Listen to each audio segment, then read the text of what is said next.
Cos'è la felicità e perché ogni desiderio e azione umane sono rivolti a raggiungerla? Beh, se proviamo a chiedere alle persone cos'è la felicità, otteniamo sicuramente risposte molto diverse, ma nessuna definisce esattamente cos'è, soprattutto perché la si declinerà con i mezzi per raggiungerla. La sua mancata consapevolezza di descriverla correttamente la rende particolarmente affascinante. Non è una definizione, ma una percezione dell'esterno che combacia con la volontà dell'anima. La felicità è un desiderio intenso, ma è anche una straordinaria responsabilità individuale. Essere felici infatti non significa fare tutto ciò che appaga l'ego, ma è decidere che ogni cosa che accade va vissuta in una specifica modalità che generi soddisfazione. La vita è tutt'altro che ricerca di perfezione, ma è fluire con gli eventi così che la felicità sarà poi libera di raggiungerci. Molte sono le persone che lottano ogni giorno per ottenere la felicità, ma il segreto sta nello smettere di lottare e uscire quindi da quello stato conflittuale con l'esistenza stessa. Più lottiamo, maggior resistenza noi generiamo. Maggior resistenza significa aumento di fatica. E se la soluzione invece stesse nel mutare la resistenza in accettazione in modo da cogliere la perfezione di ciò che viviamo in ogni singolo istante?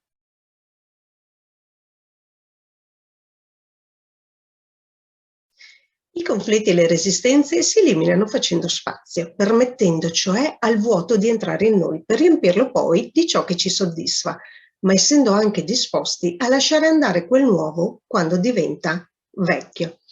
Quindi è avendo il coraggio di liberarsi di quello che ha esaurito la propria funzione che permettiamo a qualcos'altro di entrare poi nella nostra vita per renderla degna di essere tale. Ciò che spaventa in realtà è quel vuoto, ma quando siamo pieni dobbiamo accontentarci di ciò che abbiamo, anche se non è più funzionale o non ci piace più. Quando non sappiamo come riempire quel vuoto, allora lo facciamo con il rumore. È infatti interessante scoprire come nel vuoto non esista il suono e quindi stiamo contrastando una legge fondante dell'universo. Il silenzio spaventa molti, ma è nel silenzio che noi scopriamo chi siamo e cosa vogliamo manifestare. Rifiutiamo il silenzio perché è quiete, ma ci hanno insegnato che bisogna sempre essere in movimento, fare qualcosa. Pena il senso di colpa. Rifiutiamo il silenzio e la quiete perché l'universo è basato sull'entropia, sul caos e lo cerchiamo continuamente. È più facile mantenere il caos rispetto alla coerenza, ecco perché tendiamo al rumore anziché al silenzio. Una declinazione del silenzio è il tacere, che rappresenta la soddisfazione. Infatti, tacere è il verbo del saggio che parla solo quando interpellato e in modo sintetico, esprimendo l'essenziale. Il rumore indica mancanza e bisogno. Il silenzio diventa assordante in chi ha necessità di compagnia e così TV, radio, social media sono sempre in sottofondo. Non importa cosa trasmettano, l'importante è il rumore di fondo. Se non ci sono, allora meglio avviare una conversazione telefonica con qualsiasi tipo di scusa. Messaggi, mail, commenti sui social, tutto pur di portare rumore nella propria vita per una certezza di esistere. Perché? Perché lasciando un segno visibile o udibile da molti si ottengono attenzioni, confermando a se stessi di non essere soli. Evitare la solitudine, che spesso genera disagio, è facile attraverso quel dono ubiquitario che oggi la tecnologia permette, portandoci alla frammentazione di noi anziché all'integrità e alla coerenza. Silenzio e solitudine hanno lo scopo di indurci ad ascoltare noi stessi e gli altri. Senza ascolto la comprensione diviene inesistente e senza comprensione la comunicazione è impossibile. Parlare e comunicare sono due cose diverse. Si può parlare comunicando e comunicare parlando, ma non sempre parlando si comunica. È possibile però nell'ascolto. È nel silenzio che noi impariamo a formare noi stessi, comprendendo che l'utilizzo della parola è un atto sacro. Vivere immersi nel rumore ha conseguenze devastanti per la macchina biologica. Si traduce in un'attivazione continua della fight or flight response, produzione di distress, repressione di emozioni e azioni a favore di un'esistenza inappropriata e di appannaggio di altri.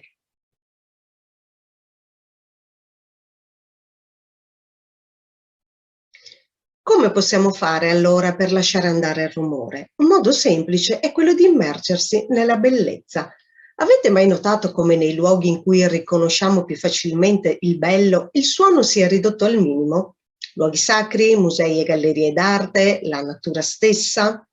Allora possiamo immergerci nella bellezza anche nella quotidianità, semplicemente ponendo attenzione in ciò che già esiste di bello che ci circonda. E così la bellezza diviene poi quotidianità. Esiste una connessione profonda tra la bellezza esteriore e quella interiore. Riconoscendola fuori, riconosciamo di esserlo ed essendo bellezza, scopriamo che la felicità può esserci solamente partendo proprio dalla bellezza. L'immersione nella bellezza aiuta lo sviluppo dello stato di meraviglia, che permette di accogliere la vita e anche a valorizzarla attraverso amore e gratitudine. Meravigliarsi è osservare il mondo come fosse la prima volta, stimolando fantasia, buon umore, spontaneità e sensibilità.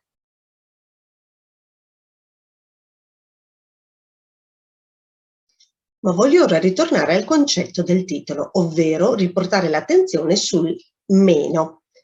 La parola ci conduce al senso di rinuncia, che può essere inteso come scelta, sacrificio, promessa, ma sempre con un'esperienza di mancanza. La rinuncia invece diviene l'azione di lasciare andare allo scopo di liberarci dalle passioni e pulsioni per dirigere l'energia verso azioni utili e istintive. Rinunciare è allora conoscere i propri limiti per spostarli, crescere ed evolvere. La rinuncia insegna a saper individuare Kairos, a vivere senza aspettative, percependo la felicità che si sviluppa nell'istante presente, evitando di sopravvivere nel passato e di non vivere il futuro, godendo del frattempo che intercorre tra questi due momenti temporali. Parlando in termini di rinuncia, non si intende vivere nella miseria, evitando di acquistare ciò che migliora la nostra quotidianità. Si intende invece eliminare ciò che peggiora l'esistenza, come il giudizio, la lamentela, le ossessioni, il senso del possesso, la rabbia e le emozioni inferiori, ma anche dipendenze, azioni compulsive. Comunemente, infatti, vi è un'errata idea che avere beni materiali sia sinonimi di felicità o di infelicità, dipende ovviamente dal vissuto personale, quando invece ciò che abbiamo interiormente e che inseriamo nella presenza o mancanza che è importante conoscere per utilizzarlo efficacemente.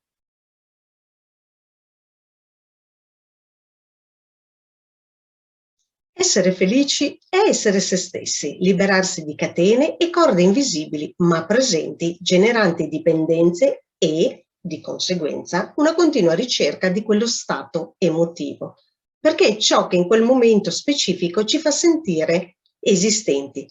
Lasciandolo andare, perdiamo i nostri punti di riferimento. Se vogliamo volare, è necessario non solo avere un apparato di volo efficiente, ma togliere tutto ciò che ci appesantisce.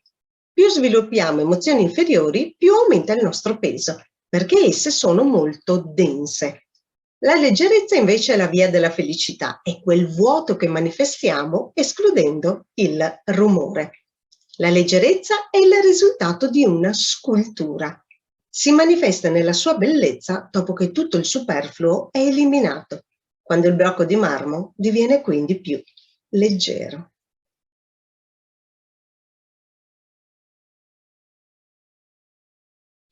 In definitiva, le zavorre si identificano con pensieri depotenzianti e inutili, con giudizi e lamentele che sono vere e proprie espressioni di un inquinamento acustico, dipendenze di ogni genere, le tossine alimentari e respiratorie, ma anche emotive, con condizionamenti e credenze, ma anche sprechi inutili di energia che possono essere indirizzate verso azioni funzionali. Desideri e sogni che rimangono tali invece di intraprendere la via della realizzazione, emozioni negative e staticità. Per essere davvero felice non c'è bisogno di stravolgersi la vita, ma solo agire nella felicità. La felicità è semplicità, perciò semplifichiamo la vita invece di complicarcela. Educhiamo la bellezza che siamo eliminando ciò che la copre, così che si manifesterà la leggerezza. La disciplina dona la libertà dona la felicità e la felicità è una disciplina.